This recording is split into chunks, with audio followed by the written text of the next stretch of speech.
दोस्तों, सबसे पहले सब्सक्राइब करें, नोटिफिकेशन बेल दबाएं और सबसे पहले वाली ऑप्शन ऑल करें, जिससे हमारी आने वाली नई वीडियो की नोटिफिकेशन आपको फ़ौरन मिल। जय श्री राम भक्तों। दोस्तों, ये कथा बहुत ही उत्तम है। कथा को सुनकर लाइक जरूर कीजिएगा। आज की कथा है कौवे ने बचाई राजा की जान। आइए कथा श्रवण करें। पौष माह की सुबह थी। कोहरे से राजमहल ढका था, मानो प्रकृति ने शीत से बचने के लिए महल के चारों ओर कोहरे के कंबल को ढक लिया हो। फिर धूप निकल आई, चांदी के पर्वत स्वर्णमय हो उठे। दिनपति को आता देखकर पक्षी वृंदगान करने लगे। ठंडी हवा ने चवर डुलाया। हौले हौले हिलकर झुककर वृक्षों ने दिन के अधिपति को प्रणाम किया। महारानी अपने नित्य क्रम से निवृत्त हुई। दासियों से श्रृंगार कराया, सोने के काम वाला लहंगा पहना। भेंट में राजा से उपहार मिला, भारी कीमती दुशाला ओढ़ा और पायल छनकाती रानी चल पड़ी फूलों की बगिया की ओर। हाल ही में माली द्वारा रोपे गए दुर्लभ फूलों के पौधों को निहार कर रानी फल के पेड़ों की ओर जाकर एक फल के पेड़ के नीचे रुक गई। उस पेड़ पर लाल फूल निकल आए थे। आड़ू और सेब भी सफेद दूधिया फूलों की गंध हवा में बिखेर रहे थे। अचानक एक कौवा फल के पेड़ की एक ऊंची डाल पर बैठकर कांव कांव करने लगा। कौवे की कांव कांव ने रानी का ध्यान भंग किया।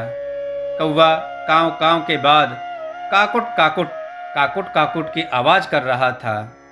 रानी ने उसकी काकुट काकुट पर कान लगाया। बचपन में एक साधु ने उनकी सेवा से प्रसन्न होकर उन्हें पक्षियों की भाषा समझने का वरदान दिया था। वह वरदान आज फलीभूत हो रहा था। रानी ने ध्यान से सुना। कौवा कह रहा था, रानी का सुहाग खतरे में है। मंत्री आज राजा का वध करेगा। गोपाल सिंह कल संक्रांति के दिन राजगद्दी पर बैठेगा। रानी ने सुना और समझा। उसे काटो तो खून नहीं। उसने फिर सच्चाई जानने के लिए कौवे से कहा, यह बात सच है, अन्यथा मारा जाएगा। और कौवा उड़कर पेड़ पर बैठ गया। रानी ने फिर दोहराया और कौवा फिर उड़कर एक बार दूर जाकर कांव कांव करने लगा। कौवे की सूचना ने रानी को हिला दिया। वह भय से कंपायमान हो उठी। ओढ़ा हुआ दुशाला गिर गया। रानी सरपट राजमहल की ओर भागी। राजा गहन निंद्रा में थे। जाड़ों की ठंडी सुबह में गर्म लिहाफ छोड़ने का कष्ट वे ना झेलना चाहते थे। रानी ने झकझोर कर राजा को जगाया और कौवे द्वारा प्राप्त सूचना का खुलासा राजा को दिया। राजा रानी की इस क्षमता से परिचित थे। एक बार पहले भी कौवे ने उनके राज्य को बचाया था। पड़ोसी राजा द्वारा आक्रमण किए जाने की पूर्व सूचना कौवे ने रानी को दी थी और राजा के तत्काल सेना इकट्ठी कर संभावित आक्रमण को विफल कर दिया था। राजा ने तुरंत अपने विश्वस्त जासूसों को मंत्री गोपाल सिंह के महल में समाचार लाने भेजा। जासूस ने वापस आकर मंत्री के महल में आपत्तिजनक चहल पहल तथा अपरिचित चेहरों के होने की सूचना दी। राजा दुविधा में पड़ गए। मंत्री गोपाल सिंह राजा के दरबार में प्रधानमंत्री ही नहीं, प्रमुख परामर्शदाता भी था। राजा की युवा अवस्था से वह उस पद पर था और विश्वास पात्र था। सफेद मिर्जई और चूड़ीदार सलवार में उसका छरहरा लंबा बदन खूब फपता था। सिर पर पगड़ी और लंबे चेहरे पर बड़ी शरारती सुरमा लगी हुई आंखों से कपट स्पष्ट झलकता था। लंबे सुतवा नाक के नीचे वह मूछें रखता था। गाल कुछ पिचके थे। लंबी ठुड्डी आगे को कुछ झुकी थी। दाढ़ी सफा सट रहती थी। कमर में लाल कमरबंद से लाल रेशमी बटुआ लटकता रहता था। अभिवादन का उत्तर वह झुककर हाथ जोड़कर देता था। राजा के सामने झुककर अभिवादन कर वह हाथ बांधे खड़ा आदेश की प्रतीक्षा करता रहता था। राजा उसका आदर बड़े भाई समान करते थे। वही मंत्री आज उनके विरुद्ध षड्यंत्र कर रहा था। क्रोध, शर्म व अवसाद से राजा का सिर घूमने लगा। उधर रानी की कल्पना रुक नहीं रही थी। महल के मंदिर में अखंड चंडी का पाठ चल रहा था। समय कम था, राजा को निर्णय लेना था और अभी।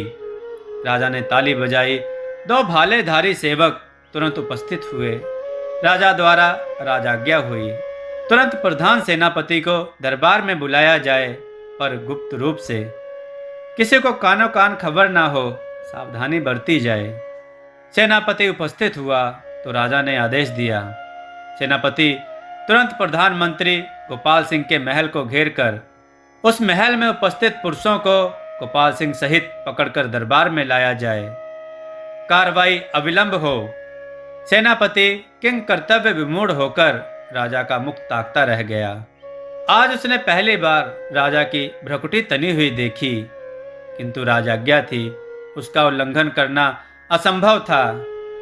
सेनापति ने राजा का अभिवादन किया और सशस्त्र सेना की एक टुकड़ी लेकर प्रधानमंत्री के महल की ओर चल पड़ा। गोपाल सिंह पिछली रात देर तक मंत्रणा कर देर से सोया था। राजगद्दी पर बैठने की उत्तेजना ने नींद उसकी आंखों से भगा दी थी। अभी सुबह ही आंखें लगी थी कि बाहर हो रहे कोलाहल से उसकी नींद उचट गई।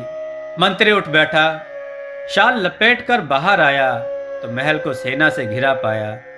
मंत्री ने कड़क कर सेनापति से पूछा, सेनापति, यह सवेरे सवेरे कोलाहल कैसा? प्रधानमंत्री के महल में बिना आज्ञा प्रवेश का दुस्साहस कैसे किया? सेना को तुरंत हटा दिया जाए और इस उद्दंडता के लिए जवाब तलबी के लिए तैयार रहो। सेनापति ने मुस्कुराते हुए शांत स्वर में कहा, मंत्रीवर, हमें खेद है कि आपके आराम में व्यवधान आया, किंतु राजाज्ञा को टालना हमारे वश में नहीं है। आपको व उपस्थित अतिथियों को तुरंत राज दरबार में ले आने का आदेश है। यदि आप स्वेच्छा से ना चले तो आपको बांधकर बंदी बनाकर लाने का आदेश है। अतः आप तुरंत चलें। मंत्री बहुत लाल पीला हुआ, पर अंत में उसे हथियार डालने पड़े। मंत्री सहित समस्त अतिथियों को राजा के सामने उपस्थित किया गया। राजा ने सबको कारागार में डालकर केवल एक व्यक्ति से पूछताछ की। पहले तो वह नकारता रहा, पर मार पड़ने पर टूट गया और कौवे की सूचना की पुष्टि कर दी। राजा के क्रोध की सीमा न रही। उन्होंने जल्लादों को आदेश दिया, गोपाल सिंह के अतिथियों को तुरंत फांसी पर चढ़ा दो और विश्वासघाती गोपाल सिंह को ऐसी मौत दो कि सदियों तक दुनिया उसे याद करती रहे। उसकी गर्दन इतनी मरोड़ो कि वह धड़ से नुच जाए। उसके शरीर की बोटी बोटी काट कर कढ़ा में तलकर कल संक्रांति की सुबह सुबह समस्त कौवों को बुलाकर खिला दो। ऐसा ही किया गया। गोपाल सिंह का विभत्स अंत हुआ। दोस्तों, आपको यह कथा कैसी लगी? अपने विचार और सुझाव कमेंट में जरूर दें। हमारी कथाओं को लाइक करें, हमारे चैनल को सब्सक्राइब करना ना भूलें, हमारी कथाओं को शेयर जरूर करें और हमारी एनिमेशन वीडियोस को जरूर देखें, जिसका लिंक डिस्क्रिप्शन में दिया गया है। जय श्री राम भक्तों।